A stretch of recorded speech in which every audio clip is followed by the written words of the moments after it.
ഈശോ മിശിഹായ്ക്ക് സ്തുതിയായിരിക്കട്ടെ. ഉയർപ്പ് തിരുനാൾ കഴിഞ്ഞു വരുന്ന ആദ്യ ഞായറാഴ്ച ദൈവകരുണയുടെ തിരുനാളായി ആചരിക്കണമെന്ന് ഈശോ വിശുദ്ധ ഫൗസ്റ്റീനായിലൂടെ നമ്മോട് ആവശ്യപ്പെട്ടിരിക്കുന്നു. അന്നേ ദിവസം പൂർണ്ണദണ്ഡവിമോചനമാണ് ഈശോ വാഗ്ദാനം ചെയ്തിട്ടുള്ളത്. ദണ്ഡവിമോചനമെന്നാൽ പാപങ്ങളിൽ നിന്നുള്ള പരിപൂർണ മോചനമാണ്. ദണ്ഡവിമോചനം ലഭിച്ചതിനു ശേഷം പാപം ചെയ്യാത്ത വ്യക്തികൾ നേരെ സ്വർഗത്തിലെത്തിച്ചേരാൻ സാധിക്കും.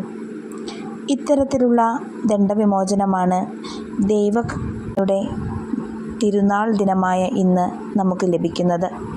ഈ ദണ്ഡവിമോചനം പ്രാപിക്കുവാൻ യഥാർത്ഥമായ അനുതാപം ആവശ്യമാണ്. നല്ല കുമ്പസാരം നടത്തി പാപമില്ലാത്ത അവസ്ഥയിൽ ഇന്നേ ദിവസം വിശുദ്ധ കുർബാന സ്വീകരിക്കുന്നവർക്ക് പൂർണ്ണമായ പാപമോചനവും അവരർഹിക്കുന്ന പ്രകാരം ശിക്ഷകളിൽ നിന്ന് വിടുതലും ലഭിക്കും. ദൈവകരുണയുടെ തിരുനാൾ ആചരിക്കുമ്പോൾ ദൈവകരുണയ്ക്കായി തീവ്രമായി ആഗ്രഹിച്ച് നമുക്ക് പ്രാർത്ഥിക്കാം. ദൈവകരുണ ലോകമെങ്ങും പ്രചരിപ്പിക്കുന്നതിനായി നമുക്ക് ഇക്കാര്യങ്ങൾ കൂടി ചെയ്യാം.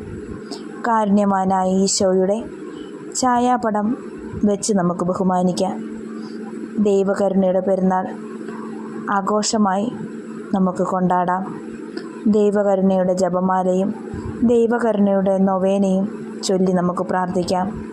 കാരുണ്യ പ്രവർത്തികളിലൂടെ നമ്മുടെ ജീവിതത്തെ നമുക്ക് ധന്യമാക്കാം. പ്രാർത്ഥിച്ച് ഒരുക്കത്തോടെ ദൈവകരുണയുടെ തിരുനാൾ നമുക്ക് ആഘോഷിക്കാം. ഏവർക്കും ദൈവകരുണയുടെ തിരുനാൾ മംഗളങ്ങൾ നേരുന്നു.